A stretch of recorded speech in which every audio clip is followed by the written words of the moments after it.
This is lecture number 5 of the World War I series for Social Studies 10.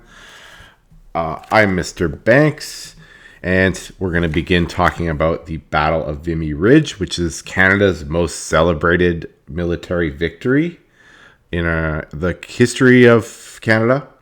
And it's often mythologized. It's often turned into a big symbol of the birth of the Canadian nation and Canadian national pride, though that's debatable whether this battle is the birth of a nation.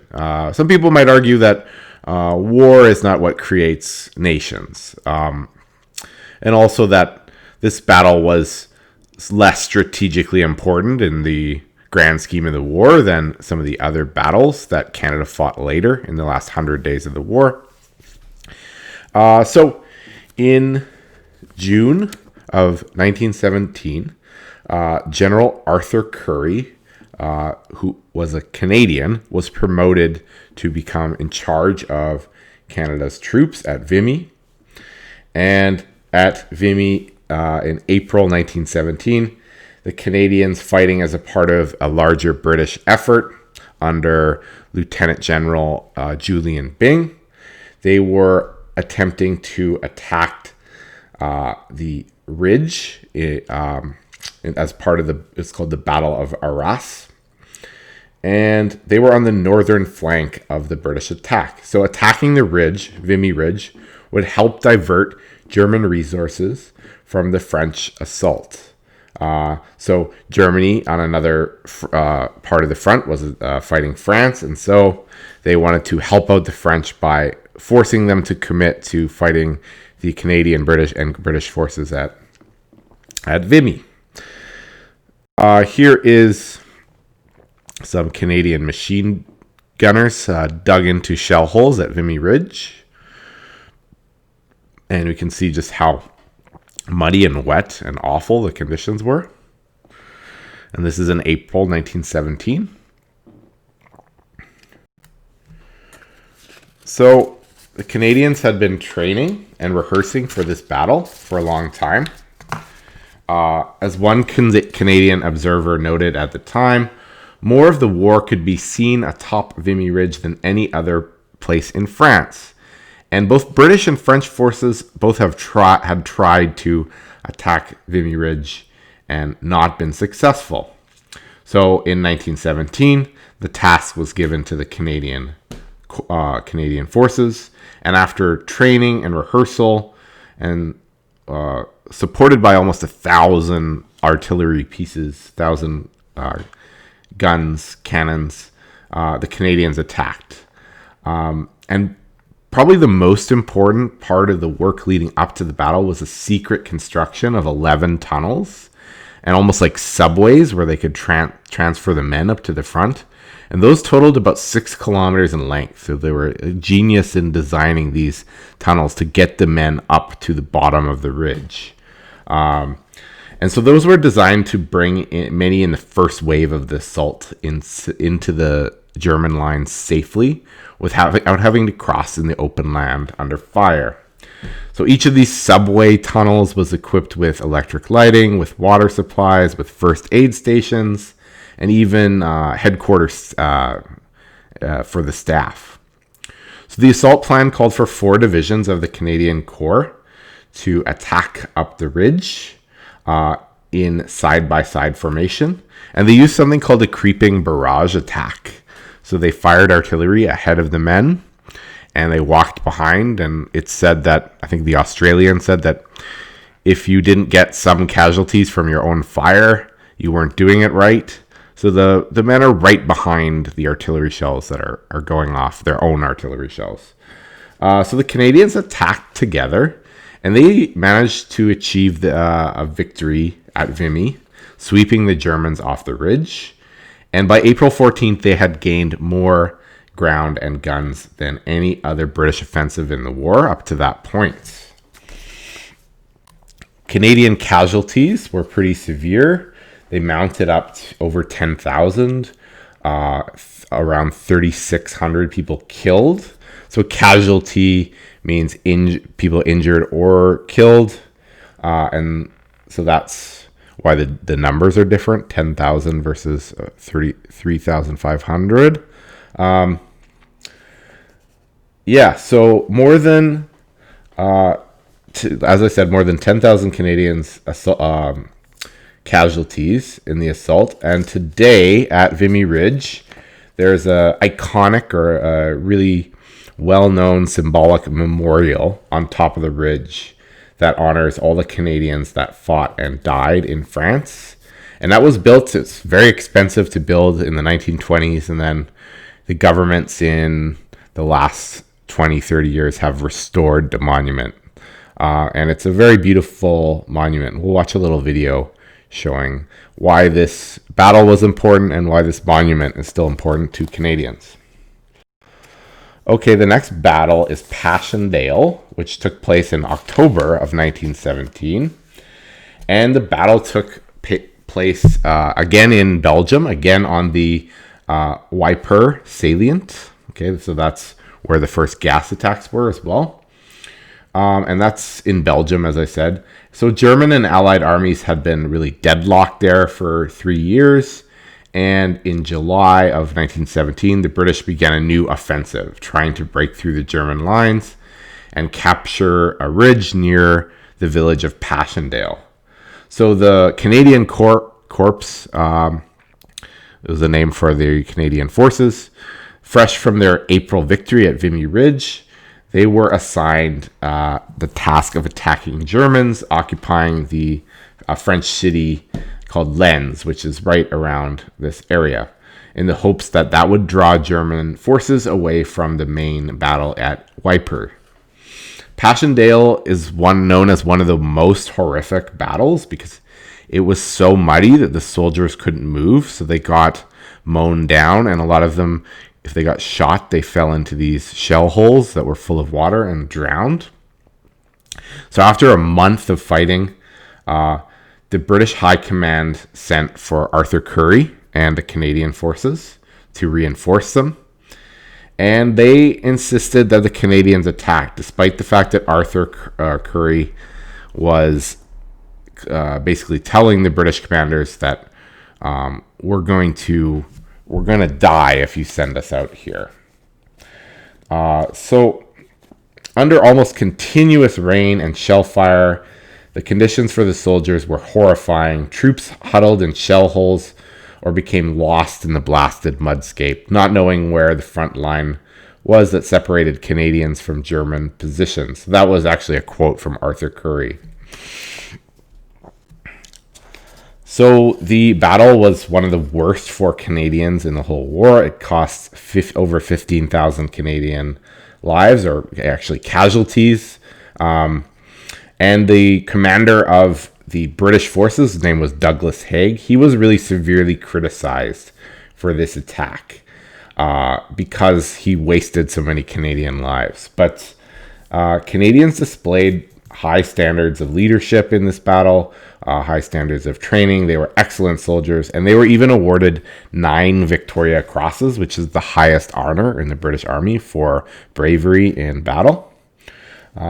After the battle, the Prime Minister of Canada, whose name was Robert Borden at the time, was really angry at the British Prime Minister, David Lloyd George, and said, because of all the Canadian soldiers sacrificed in this battle, he said, "Mr. Prime Minister, I want to tell you that there is ever a repetition of the Battle of Passchendaele. Not a single Canadian soldier will leave the shores of Canada again."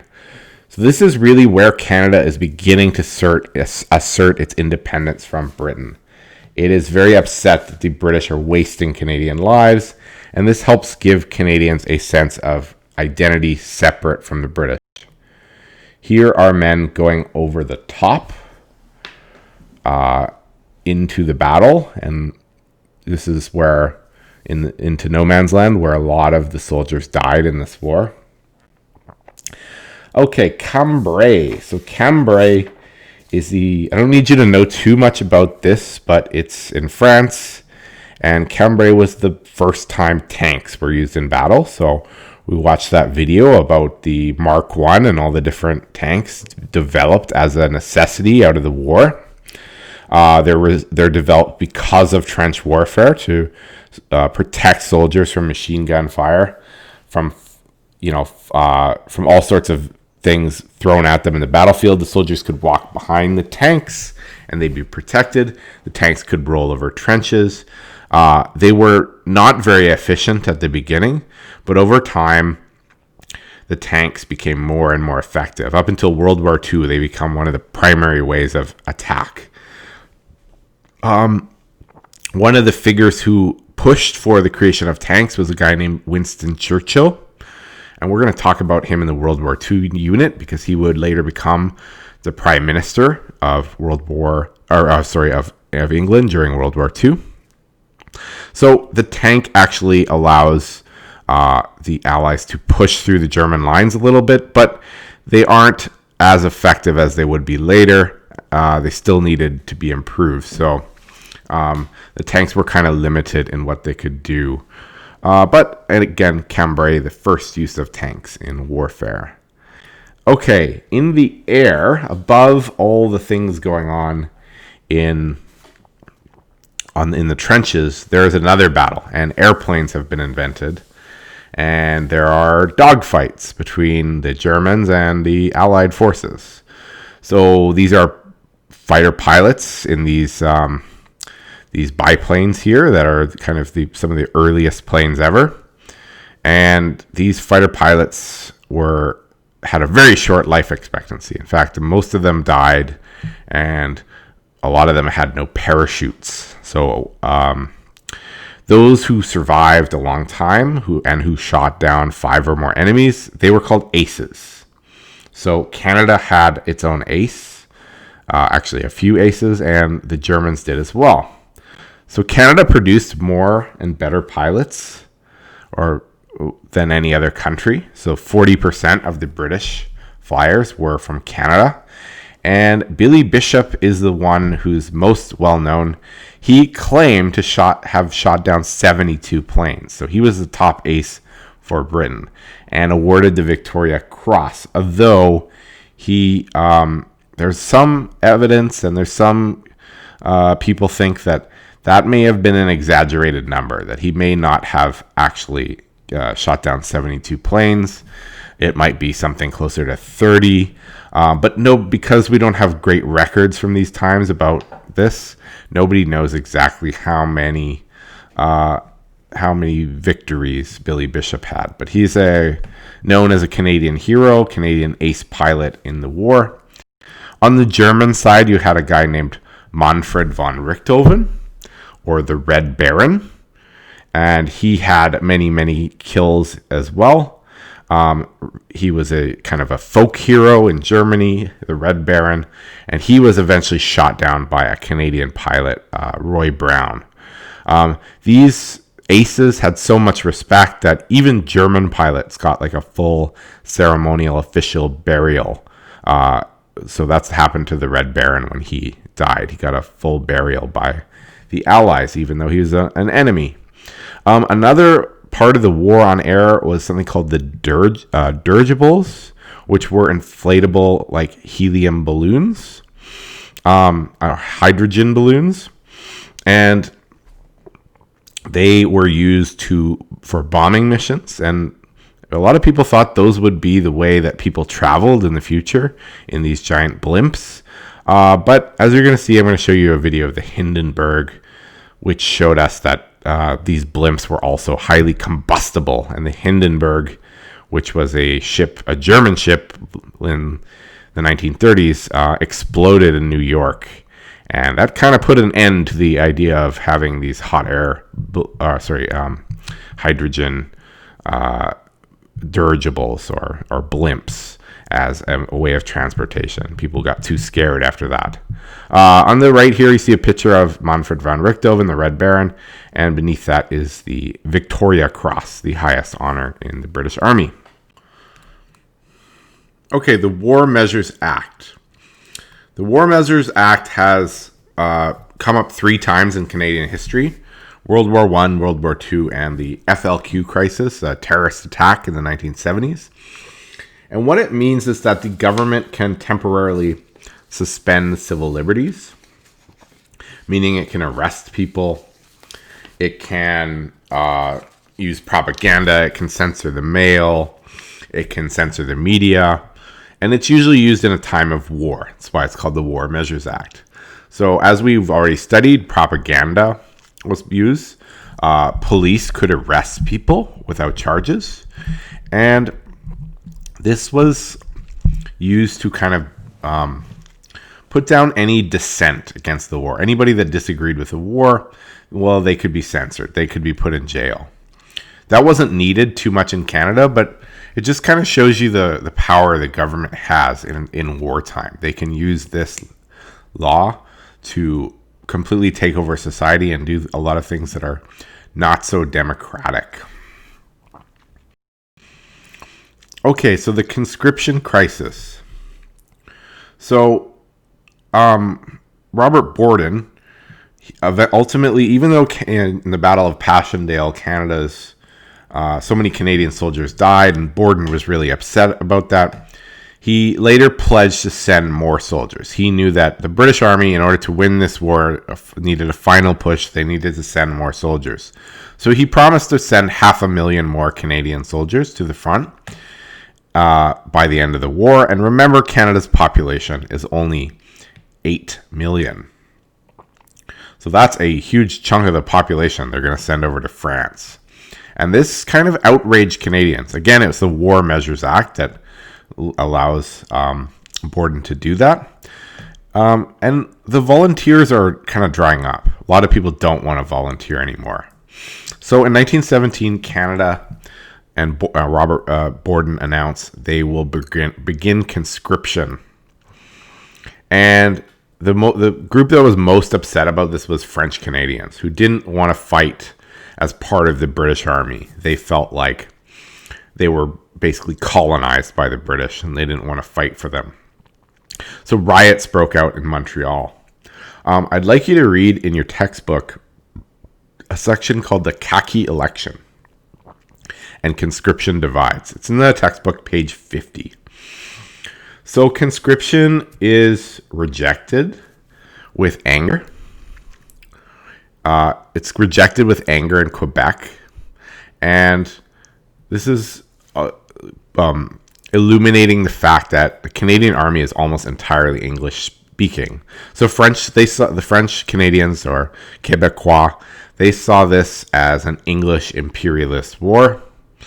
And the rest of the country saw Quebec as being kind of cowardly.